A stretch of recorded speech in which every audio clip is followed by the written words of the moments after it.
중에서는 9번째 그렇게 공부하도록 하겠습니다. 여호수아 14장 다 펴시기 바라고요.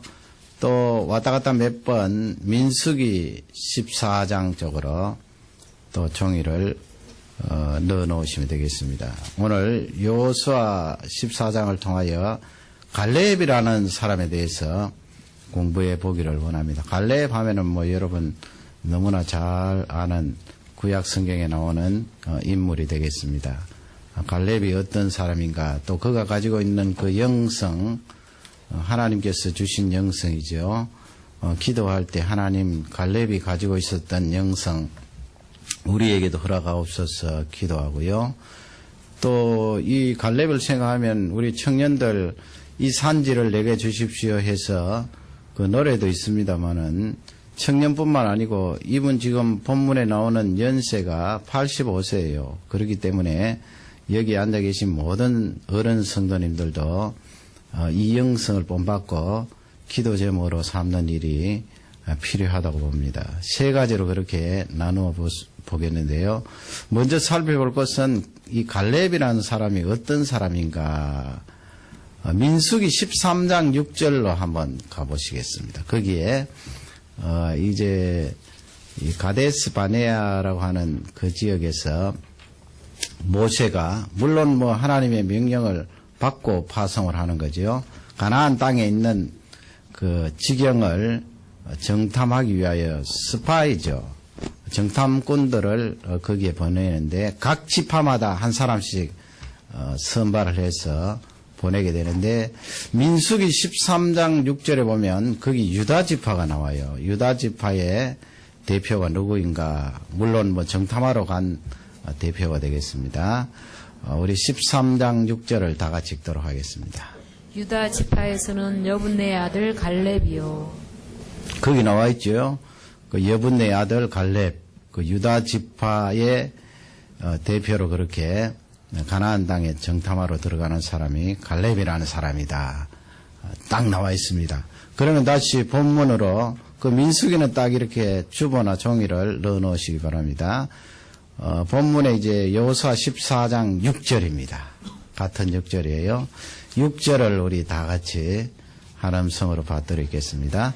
때에 유다 자손이 길갈에 있는 여호수아에게 나오고 그니스 사람 여분네 아들 갈렙이 여호수아에게 말하되 여호와께서 가데스 바나에서 나와 당신에게 대하여 하나님의 사람 모세에게 이르신 일을 당신이 아시는 바라. 아멘. 갈렙이라는 이제 할아버지, 연세가 85세 된 이 할아버지가 길갈이죠. 이스라엘 백성들이 항상 그 요단을 건너서 길갈이라는 곳에 베이스 캠프가 되겠습니다. 거기에 이제 백성들도 있고 군인들이 돌아왔다가 또 가나안 땅으로 나갔다가 왔다 갔다 하는데 길갈에 이제 이 유다 지파 대표들이 왔어요. 그 가운데 이제 갈렙이 해당이 되는데요. 왜 이렇게 나왔는가 하면 1절에서 5절 사이에 보면 이스라엘 백성들이 이제 땅을 분배받아요. 여호수아가 마음대로 뭐 이 땅은 어느 지파가 그렇게 분배하는 것이 아니고 제비를 뽑아서 추첨에 의해서 땅을 이제 분배받는데 그러면 세월이 얼마나 지났을까요? 전쟁하는데 한 7년이 지났어요. 7년 정도.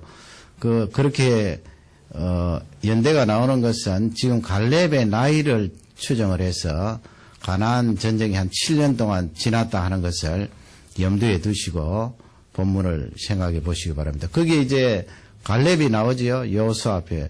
여호수아는 뭐 갈렙 하면 너무나 잘 알고 같은 그런 세상적으로 말하면 동지가 되겠는데요.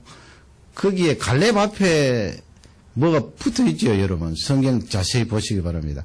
뭐가 나와 있으면 그니스라는 그니스 사람 여분네 아들 갈렙 그렇게 되겠습니다. 민수기 14장하고 연결해 보면 그러면은 민수기 13장에는 유다 지파에 뽑혀서 그렇게 가나안을 정탐했는데 왜 이 여호수아 14장 6절에는 그니스라는 그 그니스는 족속 이름이거든요. 그 그니스가 왜 거기에 붙어 있는가? 갈렙에 대해서 우리가 충분히 좀 알 필요가 있어요.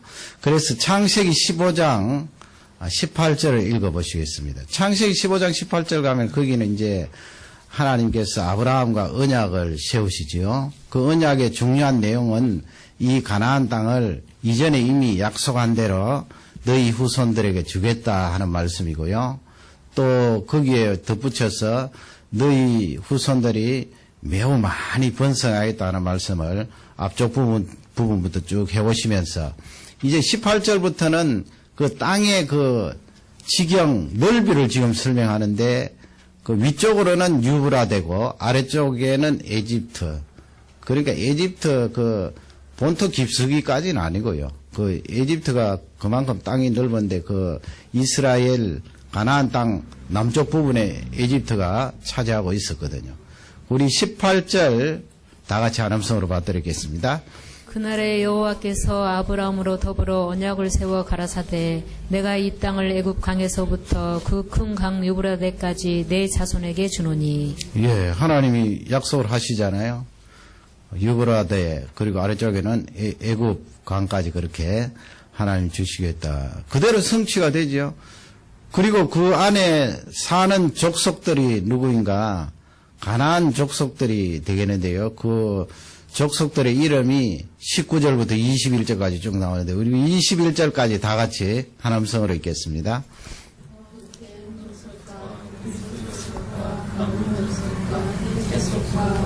족속과 루바 족속과 아므리 족속과 가나안 족속과 기르가스 족속과 여부수 족속의 땅이라 하셨더라. 거기 뭐 족속 이름이 많이 나오는데 지도 보시면은 잘 안 보이실 거예요. 제가 이렇게 발췌를 해서 넣어봤는데 글씨가 잘 안 보이실 거예요. 그 가나안 족속들의 이름을 쭉 했는데 거기에도 또 뭐 지금 본문에 나오는 15장 창세기 15장 그 19절에서 21절에 나오는 그 이름도 다 안 나오고요. 주로 뭐 가나안 7족속 거기 보면 대표적인 족속이 이제 이 아모리 족속 여러분 이제까지 쭉 배워왔잖아요. 아모리 족속 가운데 저번에 배웠던 그 성읍이 어느 성읍이었습니까? 여호수아 9장의 기브온 족속들, 아모리 족속, 또 거기에 가나안 족속 있고 헷 족속 있고 그러면 여러분 19절 말씀에 보면 겐 족속이 있어요. 겐 족속. 그 다음에 또 그니스 족속이 나오죠. 그니스 족속. 그래서 이 갈렙의 선조는 누군가 하면 그니스 족속에 소속된 그런 혈통이에요. 갈렙이. 그전부터 아셨습니까? 갈렙이 유다 지파로 이렇게 선발이 되어서 정탐했기 때문에 대개 이렇게 유다 지파라고 그렇게 생각했는데 그렇지 않아요. 이 갈렙은 그니스의 후손들입니다. 그러면 그니스가 누군가? 바로 가나안 족속들 가운데 한 족속이에요. 그러면 어떻게 해서 갈렙이 유다 지파로 이렇게 들어오게 되고 또 정탐을 하게 되었는가? 아마 출애굽할 때 이렇게 이 그니스 족속들 가운데 후예들이 이렇게 이스라엘 백성들 회중 속으로 들어온 것입니다. 개종을 한 거지요. 이제 비슷한 예가 지금 19절 말씀에 보면 겐 족속이라고 있잖아요, 여러분.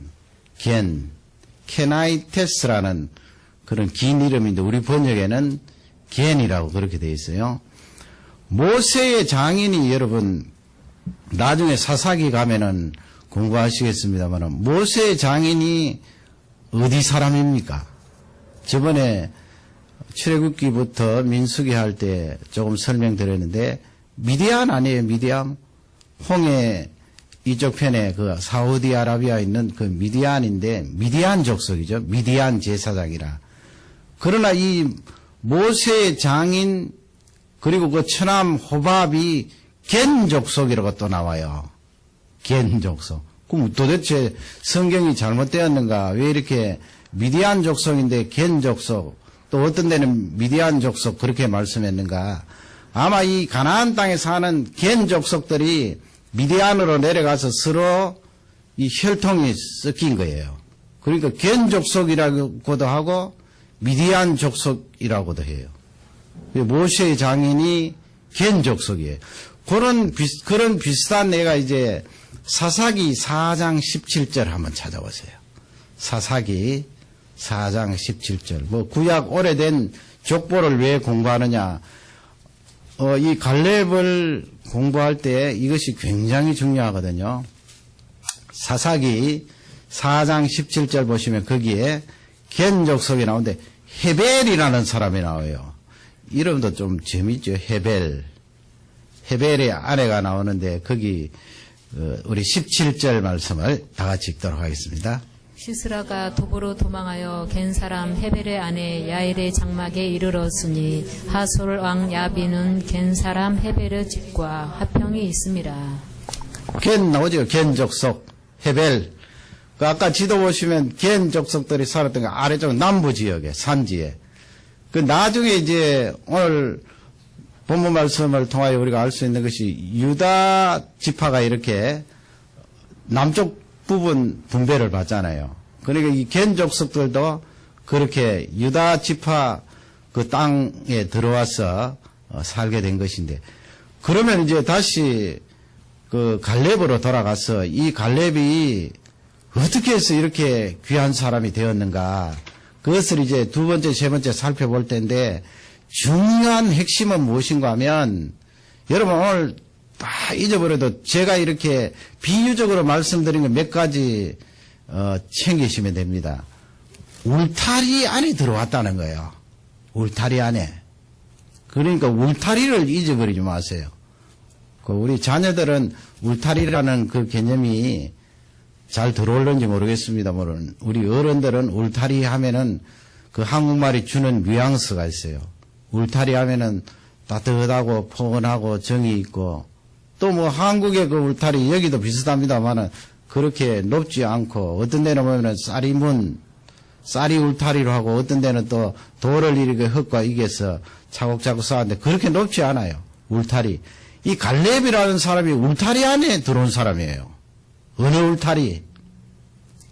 하나님의 울타리 안에 들어온 사람이에요. 간단해요, 답은.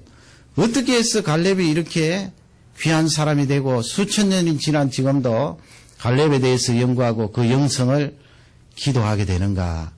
그건 그 사람이 가나안 족속 사람이지만은 하나님의 울타리 안에 들어와서 그렇게 귀한 사람이 되었어요. 그러니 우리 자녀들 어떻게 생각하면 내가 참 더 잘 사는 부모님, 더 가문이 좋은 부모님, 세상적으로 삐까번쩍한 그런 가문에 내가 태어났더라면 얼마나 좋았을까. 물론 그렇게 생각하는 분 많이 없겠지만은 또 청소년 청년들 가운데는 그렇게 생각하는 사람들이 있어요. 그러나 그것이 중요한 게 아니에요. 가장 중요한 것은 복음의 울타리, 하나님께서 쳐놓으신 그 경계선 울타리 안으로 들어오면 이 갈렙과 같이 귀한 사람이 될 수 있다는 거예요. 우리 어른들, 부모님들도 마찬가지 아니에요. 사실 제일 세대는 고생도 많이 하고 보잘것없다 할지라도 제일 세대인 내가 믿기 때문에 이미 하나님의 울타리 안에 들어왔고 우리 자녀들도 그 울타리 안에 들어온 거 아니에요. 그러면 갈렙과 같이 이렇게 귀하게 쓰임받는 사람이 있습니다. 하나님 아버지 이미 나를 울타리에 이렇게 넣어주셨는데 이 갈렙의 영성을 본받았고 하나님이 나누어 주시는 그 은혜로 체험할 수 있을 줄 확신합니다. 그렇게 소망 가운데 승리하시기를 주님의 이름으로 축원합니다. 두 번째 이제 살펴볼 것은 이 점이 아니고 선을 생각하세요. 선인데 쫙 이렇게 직선은 아니고요. 우리 인생을 이제 생각하면 선이 이렇게 올라갔다 내려갔다 할 수 있잖아요. 그러나 점으로 그렇게 개념을 생각하지 말고 선으로 생각하세요. 그게 무엇인가 하면 일관성이라는 거예요. 일관성. 약간 왔다 갔다 하는 차이는 있지만은 그래도 쭉 이렇게 연결되는 그런 일관성이 갈렙에게 있는 귀한 영성이에요. 얼마나 여러분 귀한 말씀이에요. 그래서 7절, 8절, 먼저 7절을 봐드리겠습니다. 내 나이 40세에 여호와의 종 모세가 가데스 바네아에서 나를 보내어 이 땅을 정탐케 함으로 내 마음에 성실한 대로 그에게 보고하였고 나와 함께 올라갔던 내 형제들은 백성의 간담을 높게 하였으나 나는 나의 하나님 여호와를 온전히 쫓았으므로. 예, 8절까지 다 읽으셨네요. 성실한 마음으로 쫓았다. 하나님을 온전하게 따랐다. 그 말씀이 바로 일관성이에요. 일관성. 쭉 일관성 있게 이 갈렙이 하나님을 따르고 그 마음으로 가나안 땅을 정탐하여서 그가 가지고 있는 그 일관성으로 보고를 하여서 이 이스라엘 백성들에게 또 나중에 그 신앙을 고백할 수 있도록 이끌고 리드했던 것을 볼 수가 있습니다. 그러면 10절 말씀을 또 다 같이 읽겠습니다. 이제 보소서 여호와께서 이 말씀을 모세에게 이르신 때로부터 이스라엘이 광야에 행한 이 45년 동안을 여호와께서 말씀하신 대로 나를 생존케 하셨나이다. 오늘달 내가 85세로라. 예, 거기 연세가 나와 있지요. 45년이라고 그러는데 제가 왜 아까 가나안 전쟁이 7년인가 그 내용은 이제 민수기로 다시 돌아가겠습니다. 민수기 14장 37절. 민수기 14장 37절.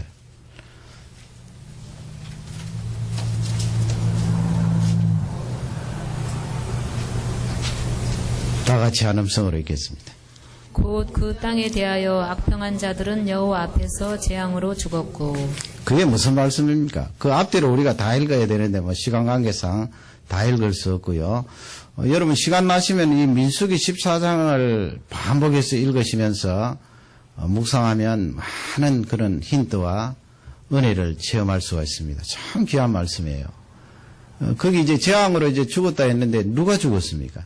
가나안 땅에 12명 들어갔는데 여호수아와 갈렙을 제외한 10사람이 가나안 땅을 악평하여서 우리는 그들 앞에 메뚜기 같다.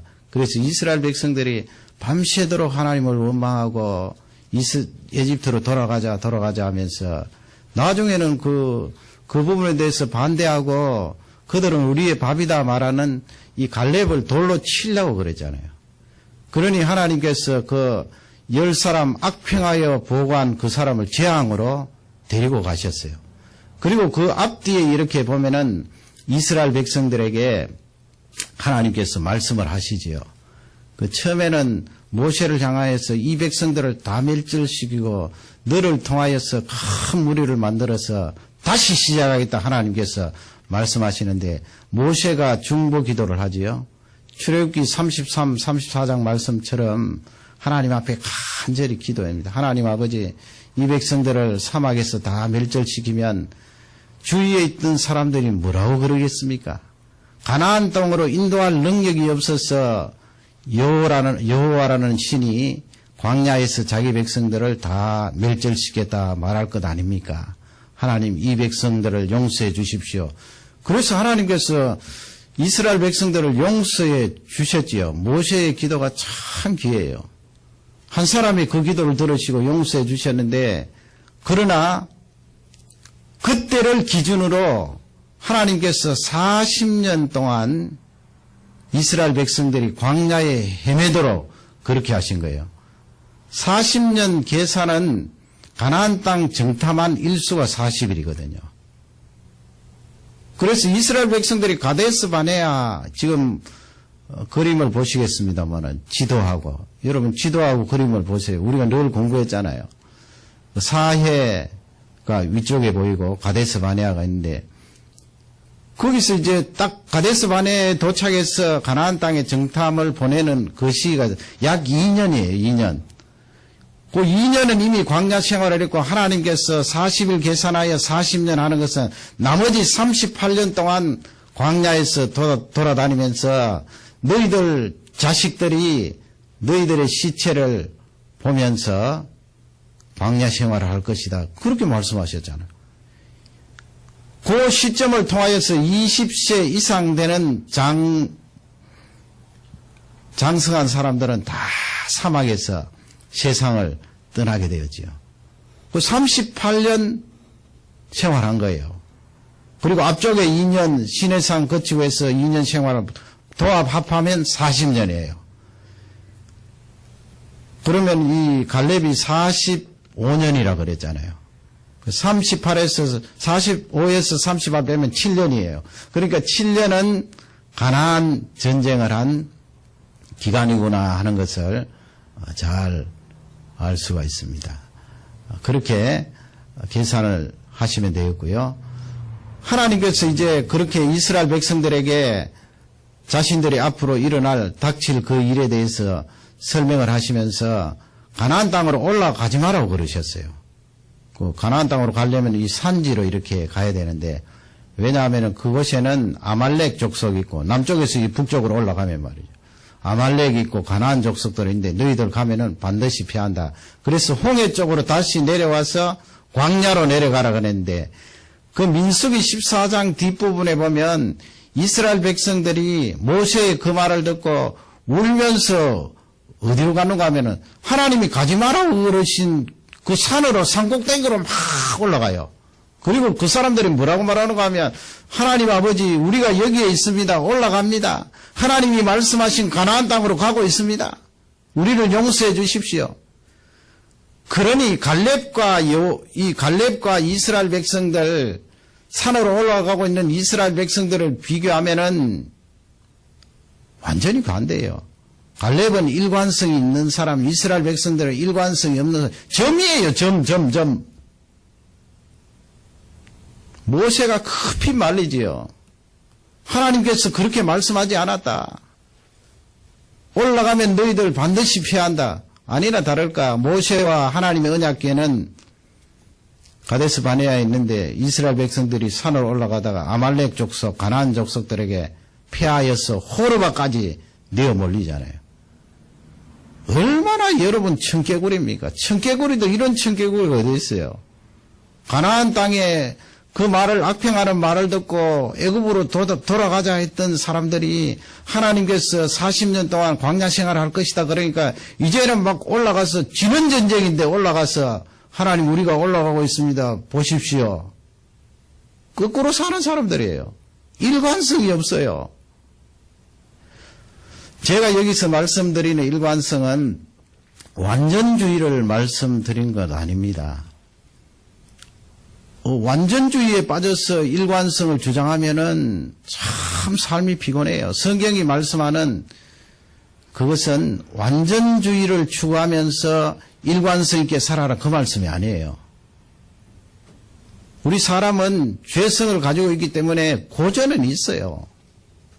좀 깔아질 때도 있고 올라갈 때도 있고, 그러나 사실 따지고 보면은 깔아지면서 또 올라가고 깔아지면서 올라가는데 전체적으로 보면은 쭉 선으로 연결되어 있어서 하나님 앞으로 올라간다고요. 우리의 순례의 여정이. 갈렙이 그 영성을 가지고 있었어요. 그것을 본받으라는 거예요.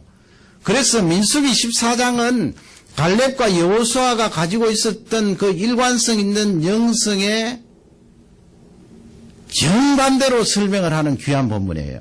이스라엘 백성들은 정반대잖아요. 점을 딱 찍어서 이집트로 돌아가자 말했다가 하나님이 또 징계의 말씀을 하시니까 또 점을 앞쪽으로 딱 찍어서 가나안 땅으로 전쟁하러 갑니다. 그게 되는 전쟁입니까? 패하는 전쟁이지요. 다시 본문으로 돌아와서 여호수아 14장 11절 말씀 보세요. 거기에 요즘 웰빙 시대에 늘 부러워할 수 있는, 믿지 않는 사람도 부러워할 수 있는 그런 말 아니에요. 우리 11절을, 본문 11절입니다. 다 같이 읽겠습니다. 모세가 나를 보내던 날과 같이 오늘날 오히려 강건하니 나의 힘이 그때나 이제나 일반이라 싸움이나 출입에 감당할 수 있사온즉. 지금 40몇 년이 지났는데 연세는 85세고 가데스 바네아스는 거의 약 40살인데 그때보다 지금이 더 강하다고 그랬잖아요. 이게 지금 갈렙이 거짓말하는 것입니까? 호기 부리는 것입니까? 아니에요. 거기에서 중요한 것은 그런 육체적인 상태도 과거 40 몇 년 전과 다를 바 없이 제가 강한 육신을 가지고 있습니다. 전쟁할 수 있습니다.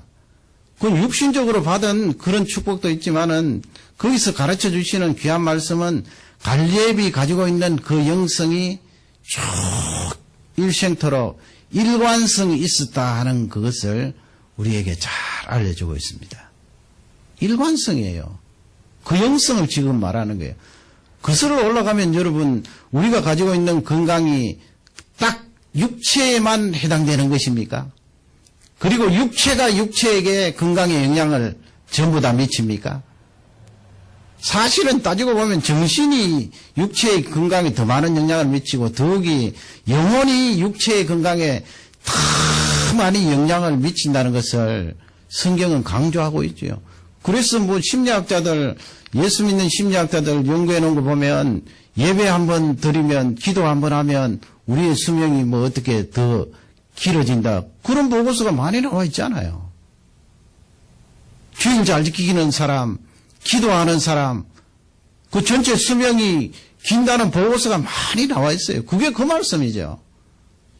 대개는 뭐 육체적으로 잘 먹고 운동 이렇게 하고 복음 바깥에 있는 사람 그런 부분에 신경을 많이 쓰지만은 성경이 인간을 잘하는 성경이 우리에게 가르쳐 주시는 말씀은 너희들의 정신이 더욱이 너희들의 영혼이 육체의 건강에 결정적으로 영향을 미치는데 그 가운데 하나가 바로 일관성이라는 거예요. 일관성.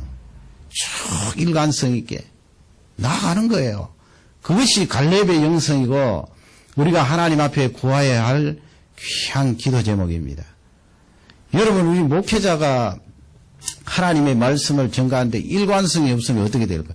그러니까 제가 지금 말씀드린 일관성은 대인관계에 있어서 어떤 일관성도 되겠지만은 나 자신을 절제하고 나 자신의 영성을 잘 이렇게 관리하고 지속해 나아가는 그 일관성을 말하는 거예요.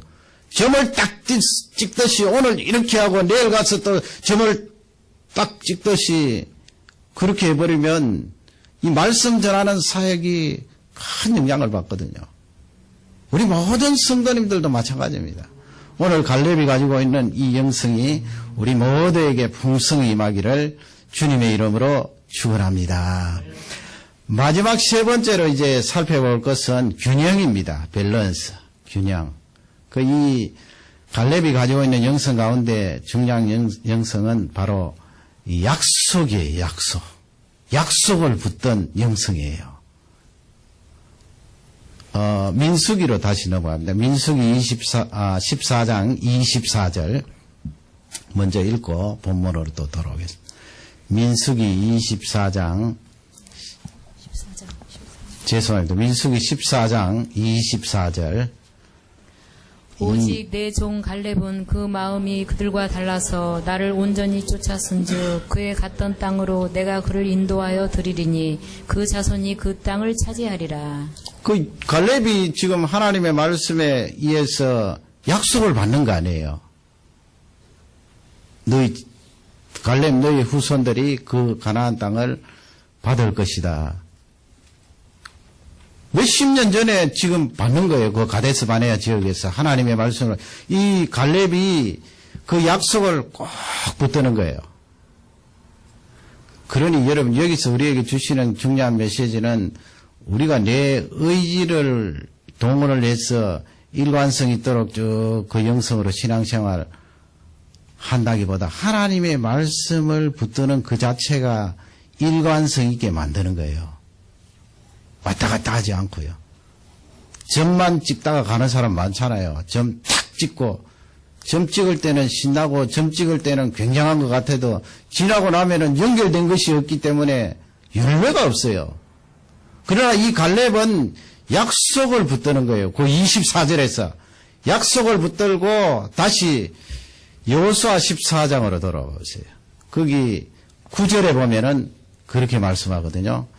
여호수아 14장 9절을 다 같이 읽겠습니다. 그날에 무새가 맹세하여 가로되 내가 나의 하나님 여호와를 온전히 쫓았은즉 내 발로 밟는 땅은 영영이 너와 내 자손의 기업이 되리라 하였나이다. 지금 40 몇 년 지나고 나서 이 갈렙이 여호수아 앞에서 가데스 바네아에서 말씀을 받았던 약속으로 계속해서 붙들고 있던 그 약속을 지금 표현하잖아요. 그러니 이 어른은 하나님의 말씀 그 약속을 쭉 붙들고 인생을 살아간 그런 사람이에요. 그러면 틀림없지요. 우리 자녀들도 마찬가지예요. 하나님 아버지 나에게 뭐 음성을 들려주시면 제가 그 음성을 붙들고 일생 살겠습니다. 아니에요. 66권의 말씀이 우리에게 있잖아요. 특별한 사람에게는 그렇게도 또 음성을 들려줄 이 66권 말씀에 다 들어있어요.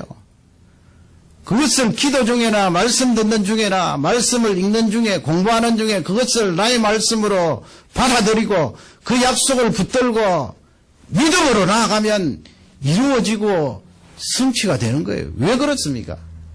하나님의 말씀을 믿었기 때문에 그래요. 나에게 적용한 그 약속이 틀림없이 성취가 됩니다. 그래서 이제 12절 말씀에 가면 이 산지를 내게 주십시오. 그렇게 하는데 우리 12절 말씀을 다 같이 읽도록 하겠습니다. 그날에 여호와께서 말씀하신 이 산지를 내게 주소서. 당신도 그날에 들으셨거니와 그곳에는 아낙 사람이 있고 그 성읍들은 크고 견고할지라도 여호와께서 혹시 나와 함께 하시면 내가 필경 여호와의 말씀하신 대로 그들을 쫓아내리이다. 아멘. 우리 번역에 혹시 그렇게 돼 있어서 뉘앙스가 이분이 좀 믿음이 없나 그렇게 생각되어질 수 있는데 그 혹시는 그냥 염두에 두지 마세요. 그 번역은 그냥 하나님께서 나와 함께 하시면 그거예요. 함께 하실 때, 함께 하시면 거기 아낙 자손이 나오잖아요. 사실은 그 민수기 13장에 보면은 그 10사람이 가나안 땅을 악평하고 우리는 그들에 비하여서 메뚜기라 그렇게 표현할 때는 이 아낙 자손들 때문에 그러거든요. 아낙이란 뜻이 목이에요, 목. 보통 사람들보다 목 하나가 더 크니까 얼마나 커요. 거인 중에 거인. 그보다도 훨씬 큰 아낙 자손인데 그 사람들이 주로 이 헤브론 부근에 살았거든요. 지도 한번 보시고 또 헤브론 전경을 사진으로 한번 보시기 바랍니다. 이 산지를 나에게 주십시오. 말할 때 이 산지는 헤브론을 말해요. 헤브론. 산지예요. 다 가기를 꺼려야 하는 곳이에요. 그리고 얼마나 튼튼한 요새인데요. 높은 곳이고요. 젊은 사람도 싫어하고 꺼려야 하는 곳이에요. 그런데 이 할아버지가 이 산지를 내게 주십시오. 왜 그렇게 말할 수가 있습니까? 약속을 붙들고 계속해서 인생을 살아가기 때문에 담대하게 그렇게 말할 수 있고 약속을 붙든 그 영성이 육신에게도 강권적으로 영향을 미쳐서 그 건강이 계속해서 유지된 거예요. 여기서 이제 우리가 한번 살펴볼 것은 여러분 거기에 이 산지를 내게 주소서 할 때 다른 지파 사람들도 또 참여했을 거 아니에요. 여호수아 앞에 정면으로 나아간 지파는 유다 지파지만은 다 거기 있는 거예요. 그러면 이 갈렙이 이야기할 수 있잖아요. 젊은 사람들 헤브론 저 산지를 주십시오. 이야기할 수 있잖아요. 약속을 붙들고 있는 사람은 한쪽으로 나갈 수가 있어요. 한쪽으로 나가죠, 당연히. 한쪽으로 나간다는 말씀은 약속을 붙들고 있기 때문에 주위에 있는 사람들을 비판하고 주위에 있는 사람들에게 상처를 줄 수가 있어요. 내가 하나님의 말씀, 약속을 붙들고 있기 때문에 다 아니라고 부정할 수도 있어요. 그래서 이 갈렙이 가지고 있는 영성은 균형이에요. 갈렙이 여러분 젊은 군인들도 많은데 너희들은 지금 뭐 하고 있는 거야? 제비 뽑기 전에 나도 저 산지를 내게 주소서 할 정도인데 너희들은 왜 입을 열지 않아? 젊은 사람들이 가야 되잖아. 젊은 사람들이 그 힘을 가지고 뭘 하려고 그래? 약속을 가지고 있는 이 갈렙이 젊은 사람들을 비판하고 정죄할 수가 있는데 갈렙은 그것이 아니었어요. 그것이 대단히 중요하죠. 그래서 잠언서 3장을 한번 열어보시기 바랍니다. 잠언서 3장 보면 그 부분에 대해서 우리에게 이 밸런스를 가르쳐 주고 있는데요. 잠언서 3장 3절 4절인데 먼저 3절을 읽도록 하겠습니다. 인자와 진리로 내게서 떠나지 않게 하고 그것을 내 목에 매며 내 마음판에 새기라. 예. 3절 먼저 읽었지요. 거기 보면은 인자 나오지요. 인자 나오지 않아요. 인자. 그 다음에 나오는 단어는 진리예요. 진리. 원어에 보면 진리. 말씀 아니에요. 인자와 말씀. 목에 걸고 너에게 떠나지 않도록 하라.